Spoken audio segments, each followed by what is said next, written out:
Capítulo 3. Precisamos de unção nos púlpitos e ação nos bancos. Pode acontecer de um crente ficar muito tempo no estágio de criancinha espiritual e depois, de repente, despertar e amadurecer espiritualmente, tornando-se fervoroso nas batalhas do Senhor e manifestando um intenso amor pelos perdidos.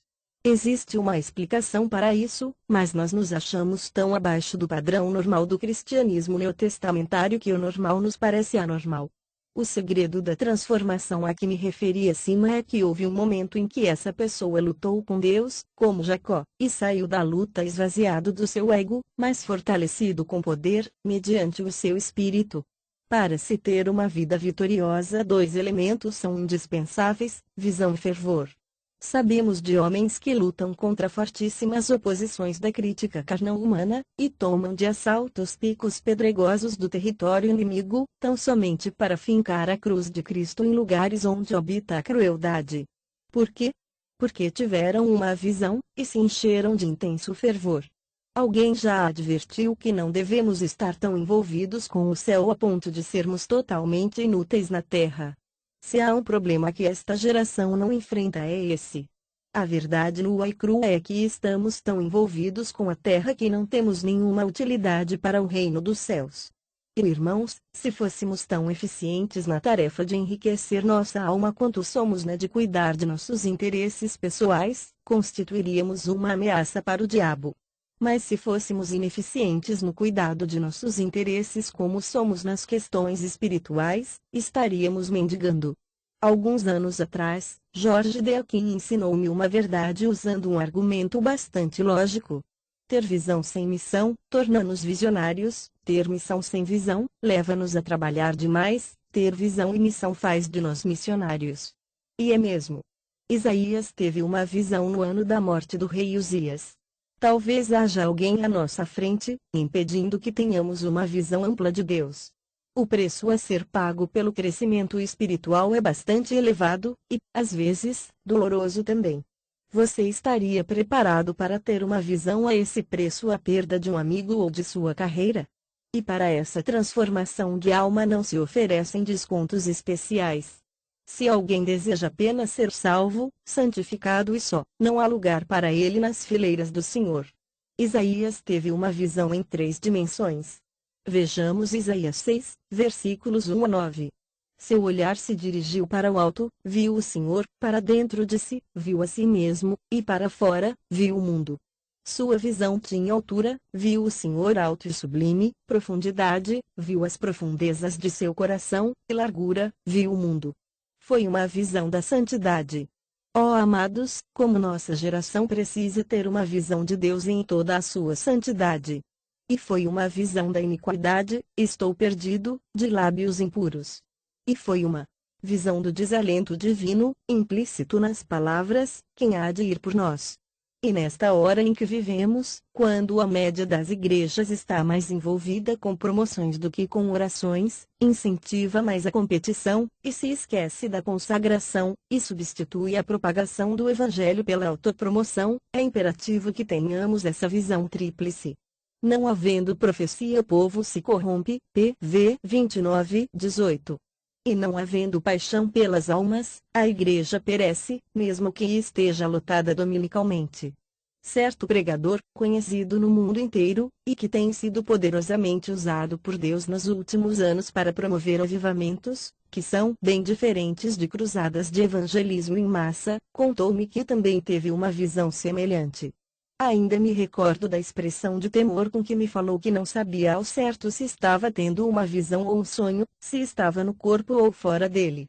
Mas disse que enxergava uma enorme multidão em um profundo abismo, todo cercado de fogo, presa no manicômio do universo, o inferno. Depois disso, esse homem nunca mais foi o mesmo. Nem poderia. Será que Deus poderia confiar-nos revelação tão grandiosa? Já passamos pela escola da oração e do sofrimento para que nosso espírito esteja preparado para suportar uma visão tão atordoante. Feliz é aquele a quem Deus pode comunicar tal visão. Ninguém vai além da visão que tem. Teólogos intelectualizados não têm condições de romper a cortina de ferro da superstição e das trevas por trás das quais, há milênios, estão perecendo milhões e milhões de indivíduos. Talvez só homens com menos intelecto, mas com uma visão maior, sejam capazes disso. Ter uma mentalidade espiritual é ter gozo e paz. Mas se pararmos para pensar em estatísticas, poderemos ficar bem preocupados. Leia os dados que se seguem, e veja se não dá vontade de chorar. Japão. O governo da nação afirma que a população já passa da casa dos 120 milhões, e está crescendo ao ritmo de 1.100.000 pessoas por ano. Isso quer dizer que o número de não convertidos aumentou em 5 milhões, nos últimos 5 anos. Coloque esse dado em sua lista de oração. Coreia. A população desse país é de cerca de 42 milhões, constituída em grande parte de refugiados, flagelados e famintos. Índia. Na Índia há milhões e milhões de pessoas no Vale da Sombra da Morte. Oriente Médio. Aí há mais de 1 milhão de refugiados árabes. Europa. Nesse continente, até há alguns anos, existiam cerca de 11 milhões de refugiados políticos e de indivíduos que, devido à guerra, se achavam distantes de sua pátria. Que situação triste! China. Em Hong Kong também há milhões de refugiados que escaparam da China comunista, e vivem em condições miseráveis. E para aumentar nossa responsabilidade, basta lembrar que há cerca de 20 milhões de judeus, 350 milhões de muçulmanos, 200 milhões de budistas, 350 milhões de confucionistas e taoístas, 500 milhões de hindus, 100 milhões de sintoístas e milhões de adeptos de outras seitas, pelos quais Cristo morreu, e que ainda não receberam a mensagem do Evangelho. Até mesmo nos Estados Unidos existe em torno de 50 milhões de jovens com menos de 21 anos que não estão recebendo os ensinamentos de Deus, e cerca de 10 mil cidades de pequeno porte onde não há um templo evangélico. Quase 1 milhão de pessoas morrem sem Cristo semanalmente, em todo o mundo. Isso não significa nada para você? Precisamos acabar com a nossa religião sintética. Uma situação dessas revela a falta de unção nos púlpitos e de ação nos bancos. O fato é que hoje não se prega mais o Evangelho com o mesmo fervor de antes, e não há mais fome de se ouvir a pregação. É possível que Deus esteja mais irado com os países de formação protestante como Estados Unidos e Inglaterra, do que com os comunistas. Acha essa afirmação absurda? Então pense seriamente no seguinte. Na Rússia há milhões de indivíduos que nunca tiveram uma Bíblia e nunca assistiram a um programa evangélico na televisão ou no rádio. Se pudessem ir a uma igreja, iriam de bom grado. Talvez estejam equivocados aqueles que oram no sentido de que os perdidos tenham uma visão do inferno para que se arrependam. Pode ser que eles precisem mais de uma visão do Calvário, do Salvador sofrendo, a estar com eles para que se arrependam. Porque iriam querer perecer depois de visualizarem o Calvário. Conta-se que William Booth, fundador do Exército de Salvação, costumava dizer que, se pudesse, gostaria de proporcionar aos seus soldados em fim de curso a oportunidade de passarem 24 horas espiando para dentro do inferno, para que contemplassem o eterno tormento que ali impera. As igrejas fundamentalistas precisam de uma visão dessas, e quem mais precisa são os eloquentes e orgulhosos evangelistas. Houve certa vez um criminoso de nome Charlie Peace. Não tinha respeito nem pelas leis de Deus nem pelas dos homens. Mas afinal um dia foi preso e condenado à morte. No dia de sua execução, foi levado ao corredor da morte na penitenciária de Armley, Leeds, na Inglaterra. À sua frente ia o capelão da prisão, lendo versículos da Bíblia em voz monótona e desinteressada. O criminoso tocou-lhe no ombro e indagou o que estava lendo. O conforto da religião, replicou o sacerdote. Charlie Peace ficou chocado de ver como ele lia aqueles textos acerca do inferno de maneira tão mecânica. Como alguém podia ser tão frio, a ponto de conduzir outro para a forca, sem emoção alguma, lendo-lhe palavras sobre um abismo profundo no qual o condenado estava prestes a tombar?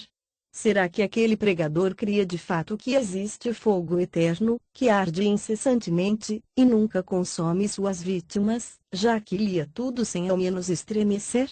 Seria humano um indivíduo capaz de dizer a outro friamente, você estará morrendo eternamente, sem nunca conhecer o alívio que a morte poderia dar-lhe? Aquilo foi demais para Peace, e ele se pôs a pregar. Veja só o sermão que pregou no próprio instante em que caminhava para o inferno. Senhor, disse, dirigindo-se ao capelão, se eu acreditasse nisso em que você e a igreja dizem crer, andaria por toda a Inglaterra, só para salvar uma alma, e, se preciso fosse, iria de joelhos, mesmo que a superfície dela fosse recoberta de cacos de vidro, e acharia que teria valido a pena. Irmão, a igreja perdeu o fogo do Espírito Santo e por causa disso a humanidade vai para o fogo do inferno. Precisamos ter uma visão do Deus Santo. Deus é essencialmente santo. Os querubins não estavam clamando, onipotente. Onipotente é o Senhor. Nem diziam, onipresente. Onipresente é o Senhor. O clamor deles era, santo. Santo. Santo. Precisamos deixar que o amplo conceito desse termo hebraico penetre de novo em nossa alma.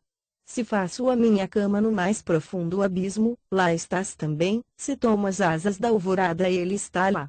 Nesta vida temporal, Deus nos cerca por todos os lados. E Ele mesmo, o Deus do qual não se pode fugir, nos aguarda na eternidade.